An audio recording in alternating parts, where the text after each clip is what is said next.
Just throw some spaghetti on the wall and see what sticks. Now, that's a phrase that when I first signed up for my first business coach, he used to always say that. I can see how in the beginning, that's exactly what you're doing. You're just putting out offers out there to see what sticks, to see what people are going to buy. But to truly do less and have a sustainable business, you can't just keep guessing. You have to have systems in place to track and measure what offer, the price point, and the marketing that you're doing and seeing what's creating the most profit for your business. So I want to actually emphasize that I said profit, not sales, because the goal in business is profit, which is how much you're able to keep, not just how much you're able to bring in. I am Shanice Miller, and welcome to my podcast, Do Less. Yes, that's right, do less. It used to be cool to work 60 hours a week, but the world has gotten smarter and realized why spend more time to make the same or less money. I help small business owners build systems and processes to help them scale and find more time for themselves and their families. I'm going to provide you the best practices and all the tools and tips to scale your business. Welcome to my show. So today I'm bringing Molly on the show. Molly is the co-owner of Clean Food, Dirty Girl. She is really good at helping people eat more plants and celebrating imperfection and all of life's messiness. So, Molly, I can't wait to hear and have this messy talk with you. Yeah. All right. I'm here for it. Thank you for that. Thank you for having me. Yeah. So, I know we were talking a little bit earlier. What is that big problem that you were having with conversion tracking in your business?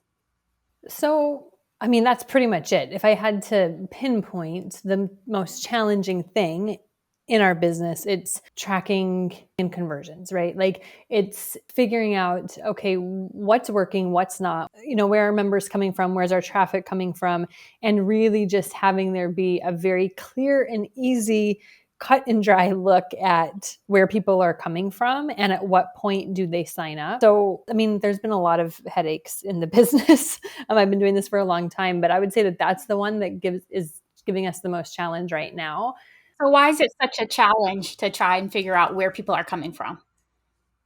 So I think, you said like in the beginning, you kind of throw spaghetti on the wall and see what sticks. And I definitely did that for a long time. And our business, it started in 2014. And really like I started the business without an offer, without knowing really what I was going to do, without a clear direction, without a plan. And I just started trying shit. Sorry, I don't know if I can cuss on your podcast. Yeah, you're perfectly fine. Whatever makes you feel comfortable. So I just started trying stuff and we just saw what people were resonating with. And there were a lot of things that I tried and people really did not resonate with. I knew that I wanted to help people eat better and eat more plants, maybe not all plants, but more plant-based. So, but even though that's a niche, there's, 1,000 things you could do within that niche.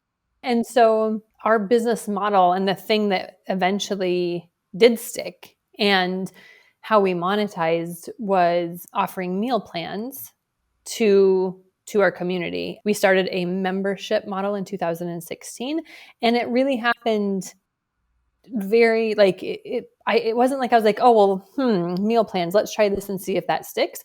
It was like people wanted to know exactly what I was cooking on the weekend, and I was doing batch cooking, and that's just what I did. Like I would set aside a few hours on Sunday and cook a bunch of food so that during the week I didn't have to do a bunch of cooking because I was busy trying to figure out this business.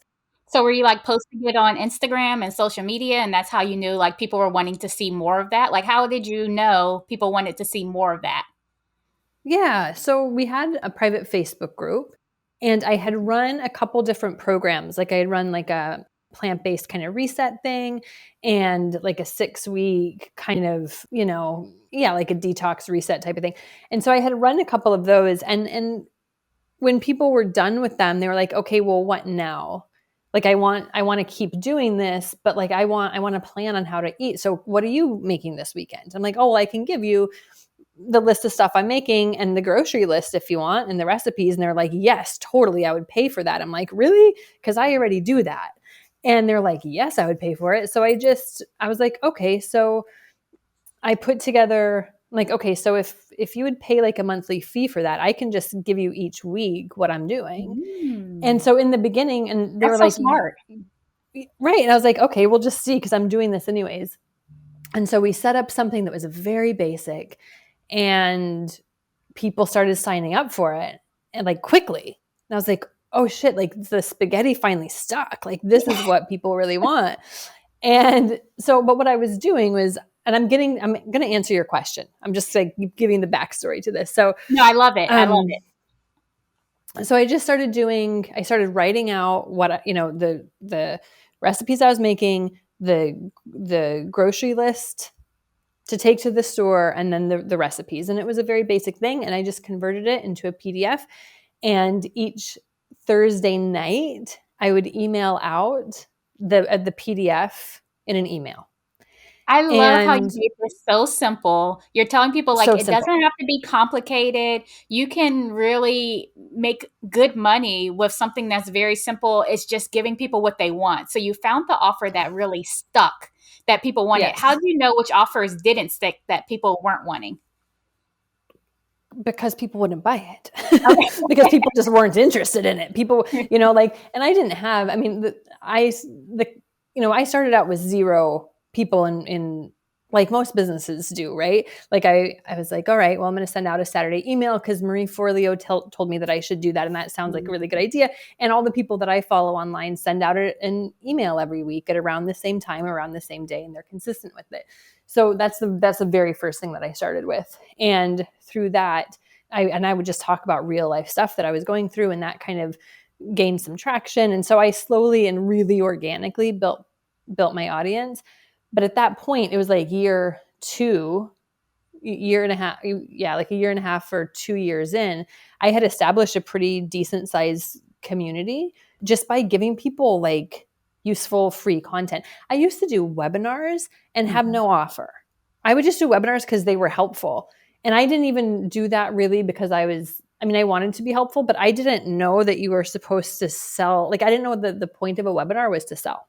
Okay. I had I no idea. I completely get that because like I think we're trying to figure out what people are doing by looking at what someone else is doing and emulating that, but then like not having all the pieces. And I see that so much the same with like people are like, "Oh Yeah. yeah, I've put together these systems for my business to help me to really scale." And it's like you have pieces of the pieces, not really the whole system. So it's like, yeah, you're like, "Oh, I'm doing this webinar. I'm Right. I'm really getting people together. I'm putting out this content all the time.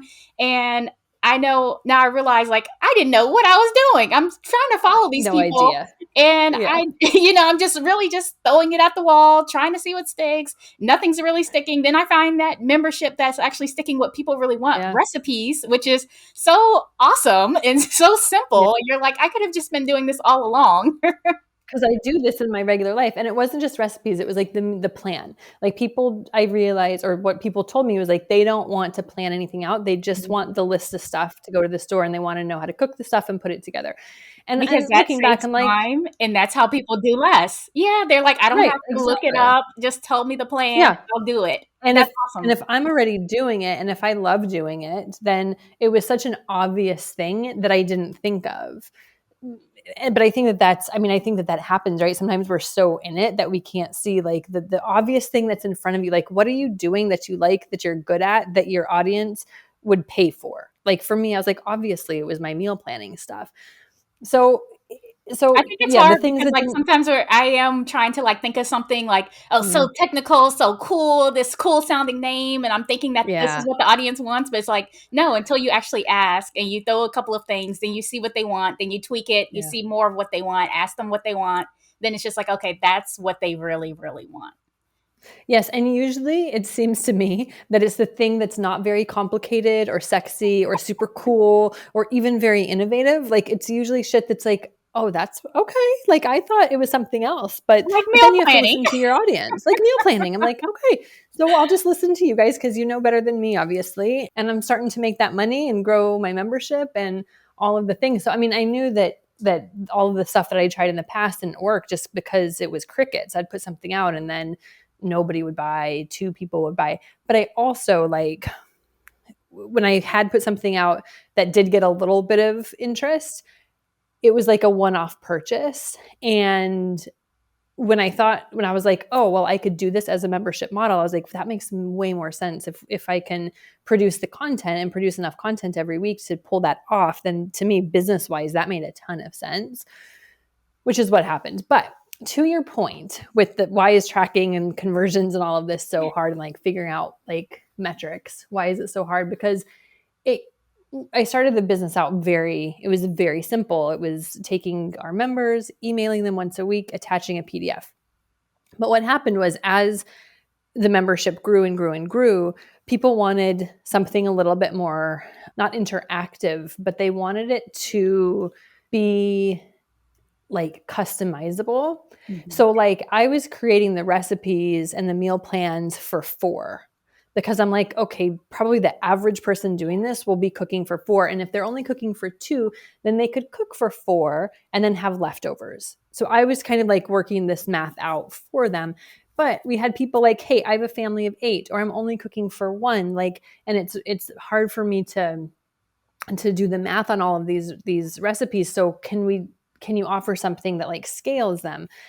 And so with that, like the members were telling me what they wanted. And so you got to listen, right? Yeah. So I'm like, okay, so they're into this, but like it could be better. And so from there, like I found, I mean, it was a long kind of way to get there, but the point is, like, it went from a PDF that I was emailing to like an entire custom built, hiring amazing developers, this custom classroom. And we coded everything from scratch and created this awesome membership site where you can swap ingredients out and put in, how many people you're batching for, and doing this all on your phone. So it's like this very robust platform, which literally didn't exist before. Wow. And nothing out there existed. Like there was nothing that there was no like service that we could pay a month to plug in our stuff and generate the content. Like it just didn't exist. I would have done that if it did, but it just didn't. So we hired somebody to build exactly what we needed. And so with that, it's like, and you do that kind of incrementally, right? And it kind of happens over time. It happens slowly. And so, and people loved it, and people kept signing up, and it's like amazing. But what's happened is it started with something so simple, and now it's like turned into this beast, right? Yeah, it's a beautiful beast, but it's messy and it's big, and there's a lot of moving parts, and it's like, this is not a PDF anymore. Right. And I think I can relate. So many other people as well can definitely relate to that with like, you're starting this business as something so simple, this one-man band. And as you start growing, you're realizing what works, what's sticking, what offers, what price points, what metrics are really your marketing that's working. Now it's growing bigger than you. Now you cannot handle these things on your own. Where did you grow your business to? Like what are those metrics? How much per membership per month, and what's that total yearly revenue? Yeah. So we grew it. I mean, in the beginning, it was like, I remember we had like 40 people signed up. I was like, 40 members, what? And I charged like $20 a month. And actually we haven't changed the pricing too much. And that's one thing that we've really like kept to, is like, okay, we don't, and because too, like a lot of meal planning services online are like maybe $9 a month or $12 a month. And ours are a little bit more, but also ours are way better. So there's that. Well, with that entire system and machine that you have where people can add in, swap out, that's really customizable. That sounds incredible. And make their own plans, make their own stuff. And right. And so it's and plus our recipes are like the best out there. If you're into like whole food, plant-based cooking, our recipes are like bar none the best. But so we started out with like 40 people. And then I remember we had like 120 people. And what I did in the beginning was like, I had this little book, and each time somebody would sign up, like I'd write their name, I'd write the date that they sign up, I'd write the amount. Okay. So that was your system you were tracking first. That was your your very first tracking system. And I still have that. I still have that book. And then the book there was like too much. Eventually I was like, okay, I have to stop with this now. But it was just fun for me because I was like, oh, people are into it and people are paying me to do what I love, right? Like I'm doing this anyways. I love it. Yeah. It's so fun for you, but I always say whatever is measured gets managed. And so since you were Hmm. measuring it with that tracking book, you were managing it correctly, and you were starting to put some kind of system in place, even if it wasn't like as you felt like when as you were expanding, you could continue on, but it was like you had that baseline. You could see how you were growing, see day by day, Yeah. what days people were purchasing Yeah. on, getting all of that data. So where are you now with that membership? Yeah. So, and well, it's funny because and so this is kind of like the crux of our issue, because we did have to create this solution from the ground up. When people sign up for a membership, they don't do it in, like, we use Entreport as our CRM. Okay. And so what most people do, right, is they have their sign up on their, they use like Entreforms. Like if you're using Entreport, for example, or whatever CRM you're using, you like, or if it's like Shopify, you sign up on a Shopify page, like whatever you're using, you would have your members or whoever's purchasing signing up on that page so that you can very easily extract the data from there. The problem is that we, because of how our custom messy beautiful beast is created, we have to have people sign up on, like, from our side, from the we call it the Plant Fueled Life portal. Like people sign up actually on our custom site, Okay. and then there's an API that goes to Entreport. Okay. Right. And so once they sign up on our site, then that talks to Entreport, and then Entreport's like, okay, this person signed up, and then we have that data.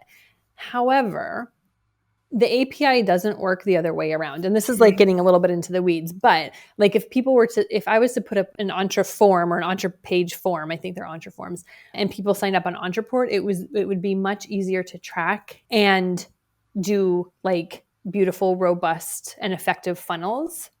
But we couldn't do that because the API goes from our custom portal to Entreport instead of Entreport to our portal. Oh man. And so, right. And so for many years, we didn't really run ads. We didn't do any marketing. It was all word of mouth. And so because it was working, because it was growing at a good pace, because we were profitable, because we were like good with the growth, we didn't really change it. We were like, okay, well, this is working.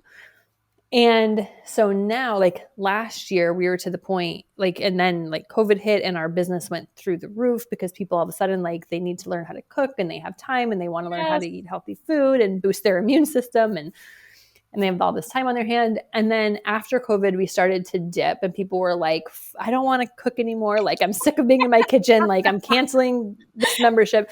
And so we started to see our numbers going down. So we're like, okay, now we're going to have to actually start doing some marketing.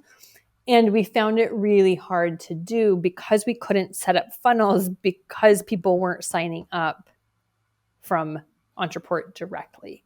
And so we didn't really have a way to have like an accurate gauge of, like, we couldn't really set up funnels basically because of the way that it's set up. So that's why that was like our hardest problem or our biggest challenge. But we're in the midst of creating a solution so that Entreport can talk to our portal so that we can change that. But I think that, and our membership is great. It's doing, over $1 million a year, and we have, And still at that we have, $20 per person membership? yeah. So we have, Amazing. it's like, if you pay month to month, it's 25. If you pay for a year, it ends up to be like 18. And if you pay up for 3 months at a time, it's $20 a month. Right. So we haven't really like touched that much. So yeah. So I think that with anything, like, it's funny because I always thought, well, like, once we're making $1 million a year, once we have this figured out, once we hired this position, then all of the problems will be solved. And once we have this, then we're going to have some downtime, and then I'm going to be able to rest.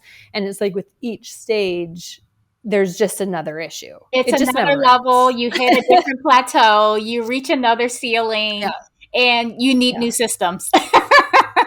And you need new systems, and you need to look at what you're doing and update what you're doing. And it's like, we have this idea that once you get here, then all of a sudden it's stagnant and it's like, you'll just write it out. But it's not, no. And you not only have to retain your customers, but then you have to work on getting more as well, because as we grow, we've hired people, and as we've hired people, our payroll has gotten higher. And so it's like, it's wonderful, but it's never ever ending. And so when you said, like, what is the biggest problem?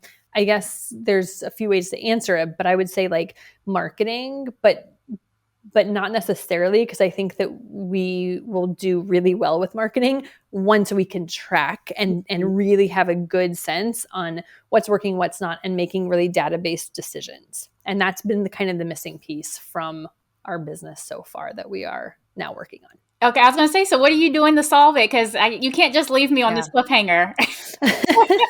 Yeah, so we are working with a team of really awesome developers, and I don't know what magic they're doing, but they just did a whole kind of revamp of the sign up process using Entrepreneur pages and being able to have that talk to our membership. So then what we're going to do is create a bunch of funnels, and we're going to do split testing, and we're going to just test a whole bunch of ads, and we're going to run different ads to like our free trial versus our membership versus like some free like opt-in stuff that we have, and just start like having fun with testing and seeing what sticks. And then once we have something that works, then we'll just throw money at it and and then work on the next marketing thing. And So keep we're going to scaling be up doing ads. and hitting the next Yeah, plateau, and then scaling up and hitting the next plateau. exactly. Yeah, And yeah. over and But over we'll be again. doing, yeah, exactly. And we're doing like Facebook ads, and then we'll do like Google ads. So, and we've done a little bit of ads. I mean, we've done a little bit here and there, but just to like test a few things, and we were like hiring ads people, and we did like take different courses to try to learn it ourselves, and we did. And I was like, nothing we're doing is working. And it's like, no, it's not that ads aren't working. It's that we haven't tried it enough, and we don't have the data to back up why we're doing something. And so I think that, I mean, I think that doing Facebook ads and any kind of ads, it's daunting, but it's totally doable. You just have to have the right information and then be willing just to try a whole bunch of shit. And like, even though I'm a really creative person and I create a ton of content, for some reason, like writing ads, I like it like scares the shit out of me. I'm like, oh my God, what do I do? I was in that same boat. I hired a marketing company, and I was just like, y'all do it. I don't want to have to worry Yeah, about it. That's too much of my yeah. brain power on something that I don't need to know, because you are the expert. I am a complete advocate of hiring high level people Mm-hmm. who know exactly what they're Mm-hmm. doing and can just, tell me to plug and play it, and then I go about my business and do whatever I want. So ideally, I know, Yeah.